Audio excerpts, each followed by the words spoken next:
Hello everybody, welcome to the Daily Uncut. It's your boy kama kawaida, Charlie, Charlie, the only light skin lawyer you'll ever see, there'll ever be and will only be. Either way, today is a very chilly morning on a Tuesday. First of all, the weather, whoa, it's extremely cold huku nje. Either way, today nimekuwa na bishti yangu hapa kwa studio na tulikuwa tunataka to break down a few topics na but before we start the show, I'll give him an opportunity to introduce himself. What's up everybody? I'm Zach. Either way, yesterday it was a nice day. First of all, we had the gubernatorial debate. People who are racing for the gubernatorial seats in Nairobi. And let me say this, the yesterday debate gave us a lot of enlightenment in terms of the candidates that are vying for these positions. And according to me, there were some good things and bad things that happened yesterday.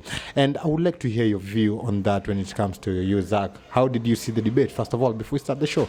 So yesterday debates there were two. There were two. There was the first one from 5 to 7. The other one from 7:30 to 9:30. It was from 8. Yeah, from 8. It was supposed to start at 7:30, but the candidates kuna wenye waliamua ku delay kidogo. So the first one, what I can say, I can say those guys should pack and go home. The first slot. They were the four of them. The four of them. Only one person live up to the maximum. The Herman guy did a very nice. By that, I loved the way he presented himself. Yes. He gave out, like, let me say, the certain solutions. Mm-hmm. He knew what he was saying. He had some research before coming to the show. But the rest should pack and go home. But one thing I think it was supposed to be done. Like, let me say this, kungekuwa na ile opportunity. These guys, you should not start from the top. Mm-hmm.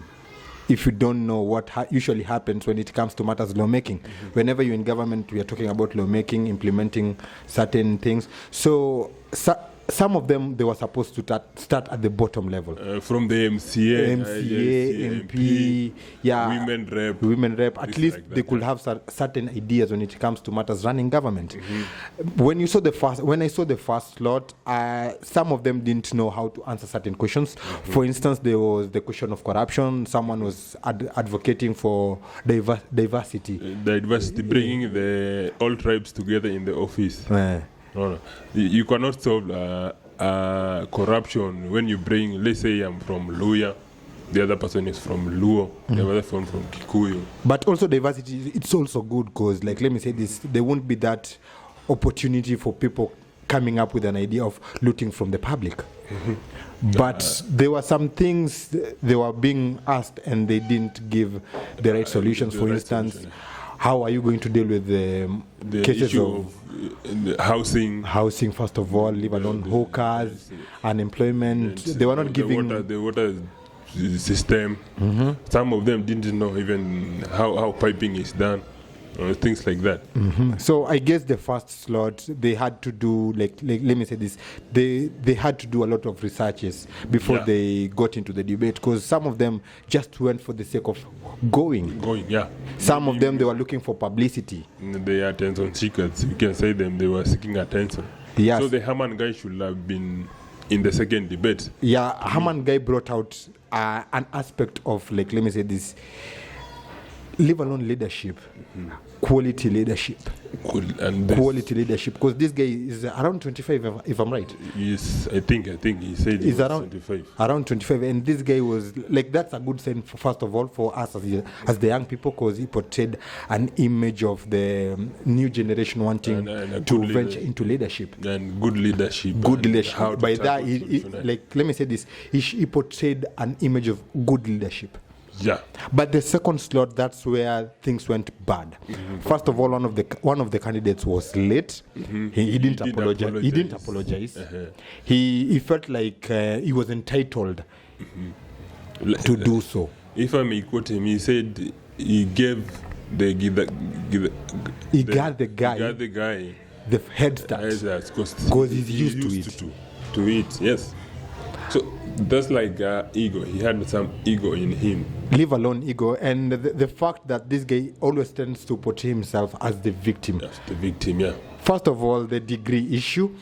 We don't know if it's true or it's not true. Me, I always say in matters of education, as long as your education is questionable, You didn't go to school. You don't have that degree. In a situation where you cannot even produce a picture of you. You in class, first of all. Like, let me say this. An admission letter. Me, I have even my admission letter Up to date. Up to date. Leave alone that I have my fee.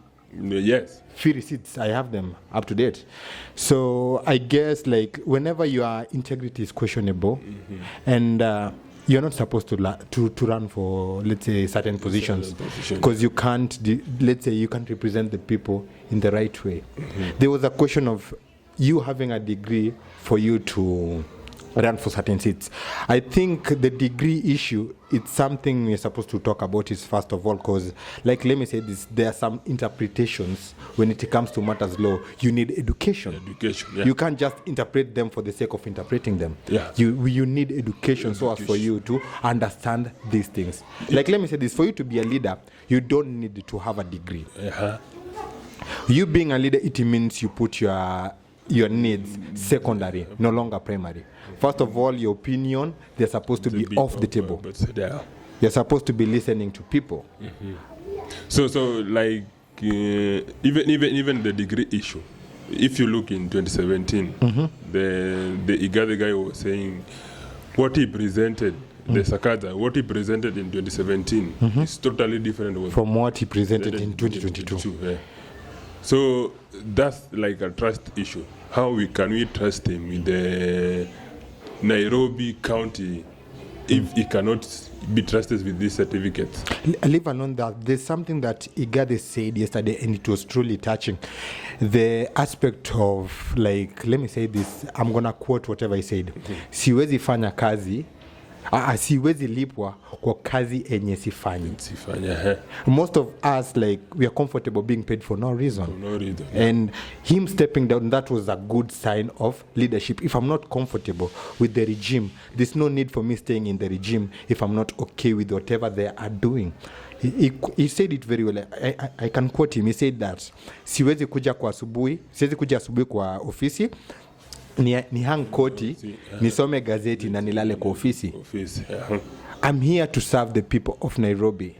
And I guess, like, he was speaking as a leader. But to me, he shouldn't run. Like let me say this. Remain in the office. There's no need for me staying in the office taking public fund. Because, like, let me say this. We pay them with our taxes. We wake up early in the morning to tafuta pesa. Then all of a sudden unapata mimi nakaa kwa ofisi nachukua pesa yako for the sake ya I've been given this position. That's not something good. But to me, he got the reign because of Sonko, right? He didn't run because of Sonko. He ran because he didn't have any job in the office. Because if I'm not talking bad about the previous governor of Nairobi, Mike Sonko, but during his time, nothing happened in terms of, let's say, openness and transparency, in terms of work, nothing happened. So, like, there's a saying always say you cannot run away from your problems. You can't hide. You can hide, but you cannot run. So Igade is here seeking for governor of Nairobi. But in the previous government, 2017, he ran away as a deputy governor. So let's say, how will he tackle? Okay. Most of us are focusing on why he ran. Most of us are focusing he ran. After 6 months. We are not looking at the bigger picture. Why did he run? For instance, we can remember the late Jaramogi Odinga. He wasn't okay with the regime that was in power back then. What did he decide to do? He decided to step down because he saw he'll be hurting other people for the sake of pleasing the government. But that's leadership. That's leadership. You're willing to sacrifice the power. You're willing to sacrifice your pride and ego just to serve the people. But even let me say, running away won't solve the problems. It won't solve a problem. Igade himself has never told people of Kenya or people of Nairobi why. Why?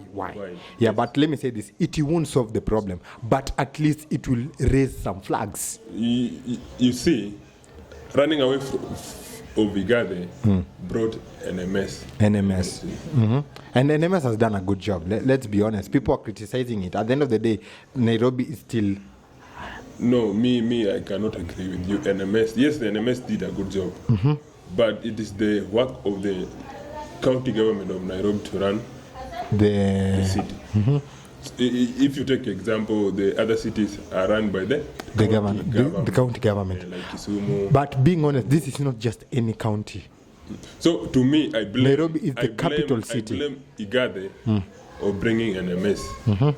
These things NMS have done, like cleaning the city, water, Igade would have done better if he didn't run away. When Sonko was impeached, it could be the governor who did those things NMS did. Okay. Either way, guys, we'll be taking a small commercial break. We'll be back with more on the manifestos that those guys presented yesterday.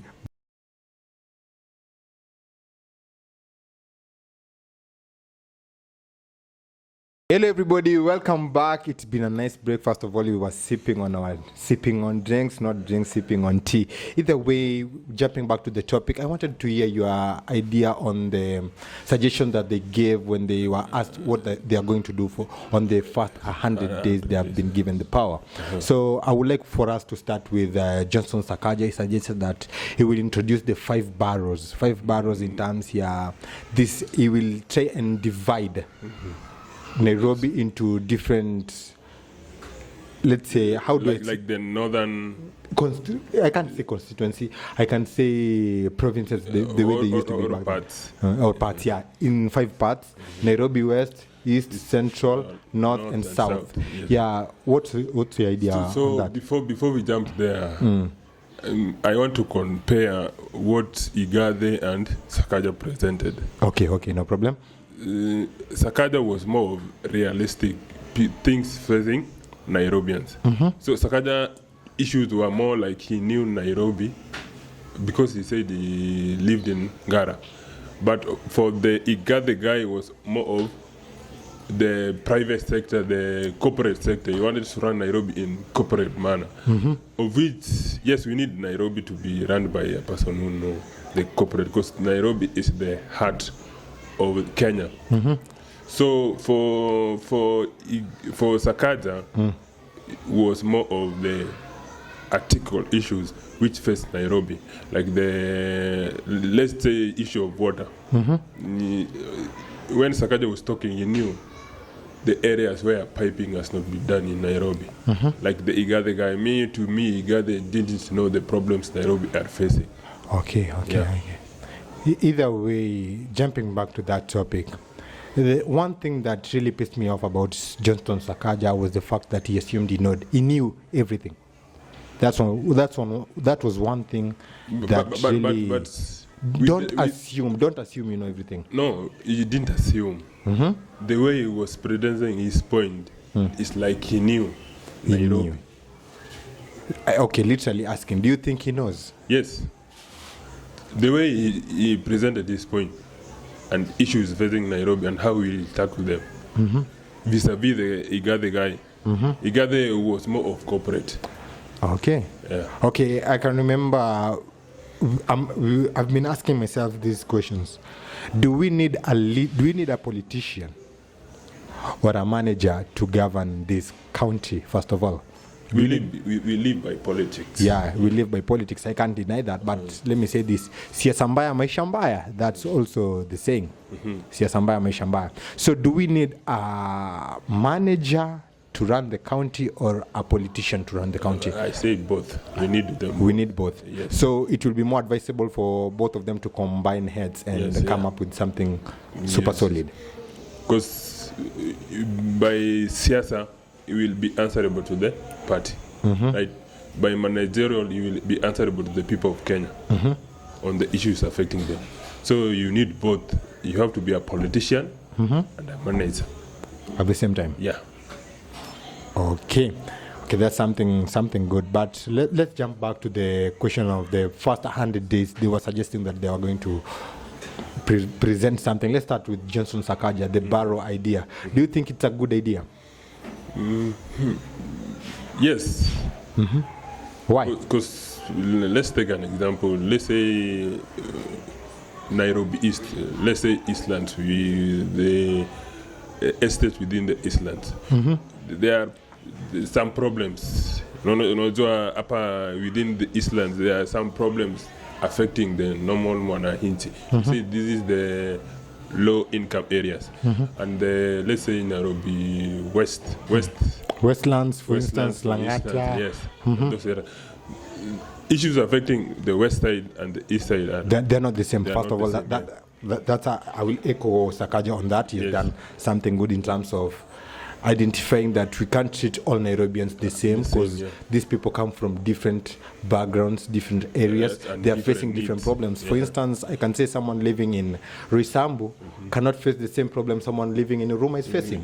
Someone living in Kiamaiko cannot face the same problem someone living in Ngara is facing. Because, for instance, when it comes to matters, those areas you can find places like Risambu, they're facing other challenges on a different level, and people in Ruma are facing different challenges. So splitting of Nairobi into boroughs, that's a good idea. And I echo him on that. Sakaja, that was a very nice point you presented, and hoping to see you, if you get into power, you'll be able to implement such policies. And getting back to Polycarp Igathe, and he presented the point of trying and creating a structure within the civil servants. Civil servant.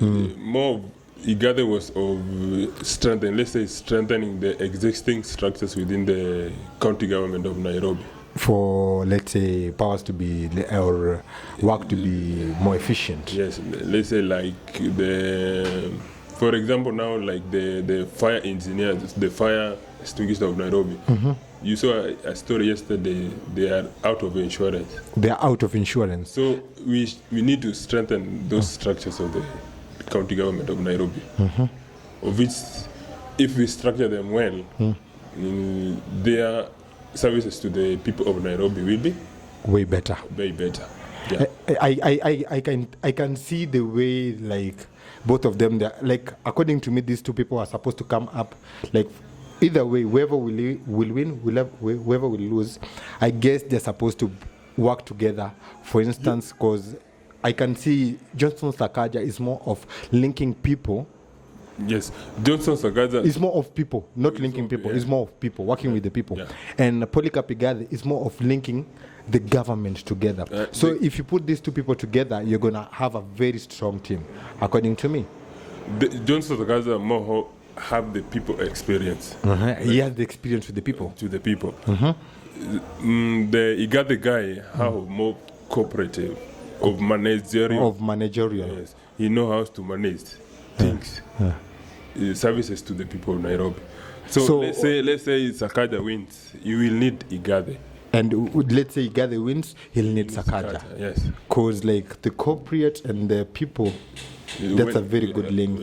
The way he broke down in terms here, customer, supplier, it was something awesome, because it shows at least he has knowledge about the way to run things. Because if we look at his let's say portfolio, his work portfolio, this guy has a very good resume in terms of building companies, yes, coming to the power. And I can see Johnson Sakaja has a very good link with the people. That's something positive also. So, guys, as we are nearing the election period, I would like to advocate. We are less than 28 days. Less than 26. 26 days to the general election. And I would like to advocate for a peaceful election, first of all. Young people, let's go and vote. Let's go out and vote. Let's go and vote, first of all, because we need our voices to be heard. Let's elect leaders who understand our problems, first of all. First of all, we only have two of them. Because the first Lord, I don't see anywhere they are going to be elected. Oh, and you don't see. So we only have the two, Igathe and But Sakaja. I see Herman as a very good, good candidate.